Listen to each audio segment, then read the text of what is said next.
Sa labas ng Jingting Mountain, napakaraming grupo ng mga malalakas na cultivator ang nag-aabang para pasukin ito. Nagmamahal silang lahat at ginagawa ang lahat ng kanilang makakaya dahil umaasa sila na hindi na makakatagal pa ang barrier nito. Ang mga naruroon ay iniisip na ang demonyo ng Jingting Mountain ay nakatanggap ng malubhang pinsala kaya naman nagtatago na lang ito na parang isang pagong sa kanyang bahay at hindi gustong lumabas anuman ang mangyari. Ipinagpapatuloy nila ang pag-atake sa barrier. Ang mga eksperto na nasa labas ay pinapakawala ng kanilang chi para puntiryahin ang isang bahagi ng barrier at pahiniin ito ng lubos. Sa pangunguna ni Zhou Jifeng ng Heavenly Sword Sect, binibigyan niya ng wala ang lahat ng mga naruroon dahil nagpapakita na ngayon si Ji Tiandao. Lumalapit si Ji Tiandao sa barrier at pinapanood ang mga atake na tumatama rito. Pinagmamasdan niya ang barrier na nanginginig mula sa mga pag-atake. Nakikita ng kanyang mga disipulo ang kanyang ginagawa at nagtataka kung bakit hindi siya nagpapatuloy at naglalakad papunta sa labas ng barrier. Mula sa itaas ay nagsasalita ang Sect Master ng Heavenly Sword Sect na si Luo Zhangfeng na pinupuri ang matandang demonyo dahil mukhang naging mas bata siya sa isang buwan na hindi sila nagkita. Pati naman si Ji Tiandao ay pinupuri ang tapang ni Zhangfeng na nasa labas ng kanyang bakuran. Sinisigawan siya ngayon ni Zhangfeng na pigilan na niya ang kanyang pagkukunwari at kahit na nagagawa niyang lokohin ang kanyang mga disipulo ay hindi niya sila malilinlang tungkol sa kanyang tunay na kalagayan. Inuutusan niya si Ji Tiandao sumuko na lang hindi lumalaban at sisiguraduhin ng Righteous Sect na papanitilihin nilang buo ang kanyang bangkay. Ang mga cultivator naman na sa baba pinamumunuan ni Zaifeng ay gustong patayin at pasukin ang Jingting Mountain para patayin ang 4 na disipulo na nasa loob. Sinusubukan ni Zaifeng na kumbinsihin sila na samahan sila na patayin nila ang kanilang master para maitama ang kanilang mga pagkakamali. Ipinapaalala ni Zaifeng sa kanilang 4 na ang kanilang master ay seryosong nakatamo ng pinsala at hindi na madaling itago pa ito mula sa kanila. Wala namang pakialam ang mga disipulo ni Ji Tiandao sa mga pinagsasabi ng mga nasa labas, humihingi pa nga sila ng permiso para lumaban at patahimikin ang mga asong tumatahol sa labas. Gusto nila silang balatan ng buhay at isabit para sa kanilang mga pinagsasabi. Hinahamon nila sila na kung kakayanin nila tanggapin ang ilan sa mga kanilang mga pag-atake ay tahimik silang susunod at tatanggapin ang kanilang mga kamatayan. Pinipigilan naman sila ni Ji Tiandao, sinasabi na papaano niya ibibigay ang pagkakataon na labanan mataas ang dignidad at sikat na Righteous Sect. Umaatres naman silang lahat, sinasabi na tamang kanilang master. Nang marinig ito ay naalerto ang lahat ng mga naruroon at sinasabihan ni Zhangfeng ang kanyang disipulo para umatras at baka may gawing sipresang pag-atake ang mga mula sa Jingting Mountain. Agad namang sumunod si Zaifeng at umaatres gamit ang kanyang flying sword. Binabalaan ni Zhangfeng si Ji Tiandao na hindi maganda ang kanyang ginagawa na pang-aapi sa isang batang martial artist at alam naman ng lahat na ang 9 na dakilang demonyo ng Jingting Mountain mas malakas kaysa sa mga Divine Court Realm. Idinedeklara ngayon ni Zhangfeng na ang lahat ng mga eksperto ng Righteous Sect ay naririto para paksain ang mga demonyo.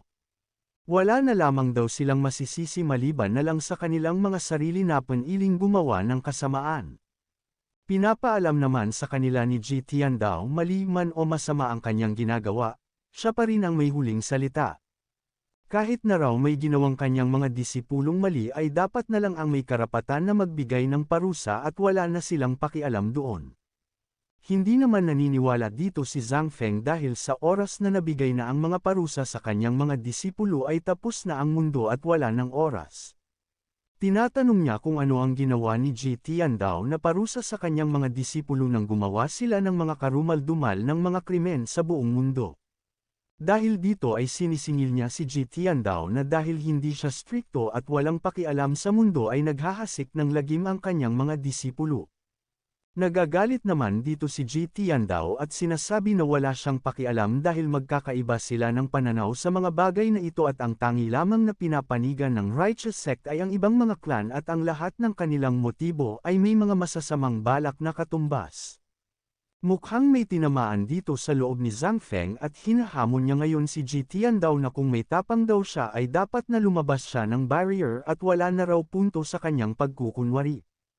Tinanggap naman ni Ji Tiandao ang alok na ito at sinabi na lalabanan niya silang lahat. Habang nakikita ito ay napapagtanto ni Ming Shiyin na may mali dahil sa kanyang pagkakaalam sa kanyang master ay hindi ito madaldal na tao at kung may nagtatangkamang salungatin siya ay kaagad niya silang pinapatay. Nararamdaman ni Ming Shi na may kakaibang nangyayari at may mali sa kanilang kasalukuyang sitwasyon. Naisip niya na hindi ganito ang normal na pakikitungo ng kanilang master at kung may kakayahan talaga siyang labanan silang 10 ay ginawa niya ito nang hindi nagsasalita. Dahil dito ay napapangiti na lang si at niisip ng kanyang master ay nakatamo ng pinsala. Lumalabas naman na ngayon si Jit mula sa proteksyon ng barrier at lumulusot dito. Sinasabihan niya ang mga naruroon na ipakita na lang nila kung ano ang kain nilang gawin at pigilan na ang pagdadaldaw. Pinapanood ngayon ni Ji Tiandao na nagpapakawala ang lumilipad na barko ng Heavenly Sword Sect ng isang unique skill nila tinatawag na Heavenly Sword Flash na nagpapakawala ng napakaraming pag-atake mula sa itaas patungo sa dakilang demonyo. Ang mga naruroon ay pinapanood si Ji Tiandao at naiisip na mukhang ang matandang ito ay hinihintay na lamang ang kanyang kamatayan at tatanggapin ang atakeng ito. Sa 4 na nasa loob pa rin ng barrier ay si Si Yuan lamang ang nag-aalala para sa kanyang master. Pinapakalma naman siya ni Ming Shiyin at sinasabi na hindi gagawin iyon ng kanilang master nang walang pinaplano. Iniisip niya na baka may itinatago pang mga ano ang kanilang master at gustong subukan ito sa mga taong nasa labas. Sa kabila nito ay inaalala pa rin nila dahil ang kaharap ngayon ay ang pinakamalakas na atake ng Heavenly Sword Sect na kahit ang mga nasa pinakamataas na level ng Nascent Soul Tribulation Realm ay hindi ito tatanggapin ng hindi nakakatanggap ng anumang pinsala. Ang atake ngayon ay nagkakaisa na bumubuo ng isang napakalaking espada sa ere. Patuloy pa rin nakataas ang gwardya ni Ji Tiandao at iniisip na kung kinakailangan ay gagamitin niya ang kanyang pick state card dahil pati ang kanyang 4 na disipulo ay nagiging mas kaina-hinala ang ginagawa. Lumalabas ngayon ang system na ipinapalam sa kanya ang isang quest hinihingi siya na ilabas ang tunay na pinaplano ng kanyang mga disipulo dahil na rin mahirap basahin kung ano ang iniisip nila. Dahil dito ay intindihan na ngayon ni Ji Tiandao siya ay inaatake mula sa likod at harap wala na lamang siyang magawa kung hindi ay sisisihin dating Ji Tiandao sa kanya ang kapalpakan. Matapos ang kanilang paghahanda ay pinapakawalan na ngayon ni Zhang Feng ang kanilang atake na idinirekta sa kinaroroonan ni Ji Tiandao. Sinasabihan naman na ngayon ni Si Yuan ang kanyang master na umiwas kaagad mula sa pagtatake. Nakikilala rin naman ni Ming Shiyin na kahit na walang pinsala ang kanilang master ay magiging mahirap para sa kanya na tanggapin ang ataking ito. Para tulungan ang kanilang master ay nagpapakawala ng mga malalakas na atake ang 3 at 5 disipulo na hindi gusto na mamatay ang kanilang master dahil na rin kung mamamatay ito ay mawawala rin kasama niya ang mga skill at weapon na ang tanging punteriya nila mula sa kanya. Mula sa kanyang harapan ay may isang malaking espada na papunta at sa kanyang likuran naman ay ang atake ng 2 sa kanyang mga disipulo. Nang nakikita ang atake ng kanyang mga disipulo ay nakikilala niya na mukhang natatakot sila na mamamatay siya at isasama sa hukay ang lahat ng mga kayamanan na tiglay niya. Nagkakasalubong ang atake mula Heavenly Sword Sect at mula sa mga disipulo ni Ji Tiandao. Sinisigawan siya ng kanyang mga disipulo na umatras at hayaan ang kanilang atake na salubungin ang paparating na teknik. Ang ataking ginawa nila ay gumagawa ng bitik sa itaas ng barrier ng Jingting Mountain. Napapansin ito ni Ji Tiandao at naiisip na ang kapangyarihan ng barrier ng kanyang sekta ay nagsisimula ng mabitak at hindi niya sigurado kung makakatagal pa ito laban sa mga atake ng mga kalaban. Tinitignan niya ang kanyang inventory at nakikita na may 5 pang fatal block cards na titira at ibig sabihin lamang ay walang nagamit at walang kahit anumang atake na tinanggap niya na maaaring makapaglagay ng panganib sa kanyang buhay. Kahit na ganun pa man ay hindi masyadong nagkaroon ng malaking tulong ang mga atake mula sa kanyang mga disipulo at medyo pinapalala pa ang kanilang sitwasyon. Ang mga kalaban naman na nasa labas ay namamangha sa kanilang nakikita dahil kinukumpirma nito ang kanilang iniisip na nagkukunwari lamang si Jitian daw kaya naman tumatakbo siya ng mabilis para pumasok sa barrier. Hindi sila makapaniwala na nakikita nila sa isang kaawa-awang sitwasyon ang dakilang demonyong ito. Si Zhang Feng din naman ay tumatawa sa kanyang mga nakikita dahil ito ba ang ibig sabihin ni Gitar ng mga itinatago ng alas. Sinisigawan si Zhang Feng ng mga disipulo ni Jitian Dao dahil inaakala ba nila ay hahayaan nila ang kanilang master na tumayo lang doon habang tinatanggap ang pinakamalakas nilang atake. Wala namang pakialam si Jitian Dao sa nangyari at sa usapan sa pagitan ng kanyang mga kalaban at ng kanyang mga disipulo. Tinitignan niya lang ang kanyang mga item lalo na ang kanyang pick state card na magagawang pabolaikan ang kanyang buong lakas sa loob ng 1.5 oras kaya naman mas mainam na tapusin na niya ang lahat ng mga problemang nasa harapan niya ng mabilisan. Tinatanong ni Ming Shiyin ang kanyang master kung bakit hinahayaan ang kanyang mga kalaban na inisin siya at kung may kapangyarihan siya ay bakit hindi niya tinatapos ang 10 eksperto na nasa harapan niya. Iminumungkahi niya na sana ang bahala sa mga natitirang mga langgam na pinapalibutan ang mga ekspertong ito. Tinatanong ni Jitian daw si Ming Shi kung hindi ba siya nagtitiwala sa kanyang plano. Yumuyuko naman si Ming Shiyin at sinasabi na hindi niya iyon magagawa. Tinatawag ngayon ni Jitian daw si Duan Mosheng na agad namang pumupunta sa kanyang tawag. Iniisip ni Jitian daw na para bigyang solusyon ang kanyang mga problema sa mga maaaring umatake sa kanya ay kailangan niya munang ayusin ang struktura ng kanilang sekta. Kahit na magagawa niyong patayin ang mga kalaban sa labas ay kung matatapos naman ang kanyang paggamit ng pick state card ay baka ang kanyang mga disipulo naman nang tumapon sa kanya. Dahil dito ay pinapatawag niya ang kanyang disipulo at pinapagalitan dahil nakikialam sila ginagawa ng kanilang master. Humihingi naman ng tawad si Duan Mosheng at ipinapalam sa kanyang master na nag-aalala lamang siya para sa kanyang kaligtasan at nakikita na huhulag siya sa bitag ni Zhang Feng.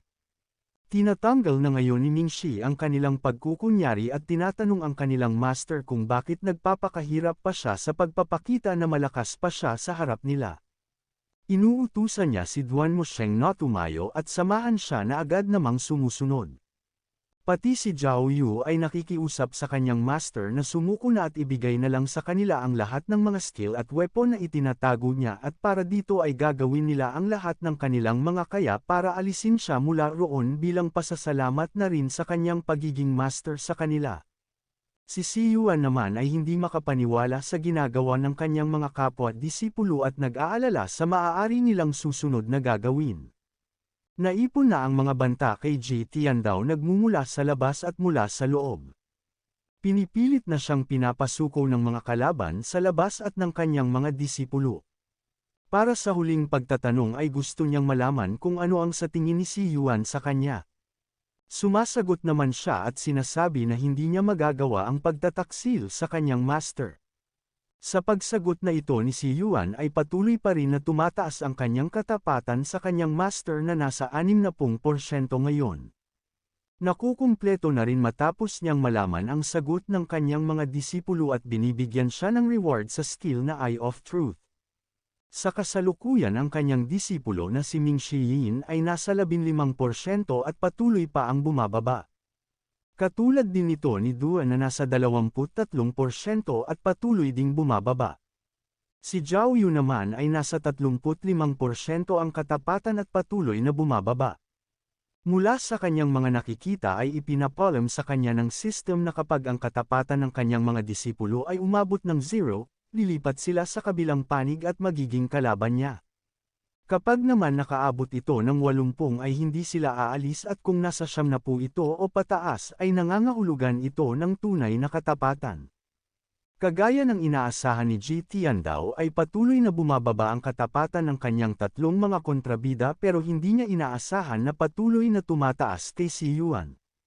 Matapos na malaman ang tunay na kulay ng kanyang mga disipulo, inaamin na ngayon ni Jitian daw mga sila at siya ay nakatamo ng pinsala ng silbi para ipagpatuloy pa ang kanyang pagkukunwari. Nang marinig ito ay mahalikak sa loob niya si Zhang Feng. Ang kanya namang tatlong disipulo ay masaya dahil sa wakas ay inaamin na ng kanilang master ang katotohanan. Ang kanilang katapatan din ay patuloy na bumababa ng 5. Sa kanilang pagkatuwa ay biglang nagsasalita si Giton at ipinapalim na kahit ganito man ang sitwasyon ay hindi ito nangangahulugan ng maaari silang magrebelde laban sa kanilang master. Napapansin ng mga disipulo unti-unting lumalakas at ipinapakita na ng kanilang master ang tunay niyang lakas. Ginagamit niyo ni Jeet kanyang pick state card na pinapanumbalik ang kanyang buong lakas. Ang person na ipinapalabas niya ay sobra-sobra na hindi nakakayanan ng mga nasa loob na pinapalipad sila at napapasukan ng dugo. Ang kanyang mga disipulo maliban si Si Yuan ang naaapektuhan mula sa umaapaw na aura ni Jitian daw. Ang kanyang pagpapanumbalik ng lakas ay naglalabas ng napakalakas na puwersa at hangin na inaapektuhan pati ang mga nasa labas ng barrier. Kahit na anumang gawin ng kanyang mga disipulo ay hindi sila makadepensa at napapalipad na lang mula sa kanilang pagkakatayo. Agad silang yumuyuko at humihiyang tawad sa kanilang master at ipinapalim na naiintindihan na nila ang kanilang mga pagkakamali. Si Yuan naman ay namamangha at nakaluhod pa rin doon habang pinapanood ang kanyang master na nakukuha pabalik ang kanyang dating lakas. Napakaganda ng pakiramdam ni Jeet at nararamdaman ang umaapaw na kapangyarihan sa kanyang buong katawan.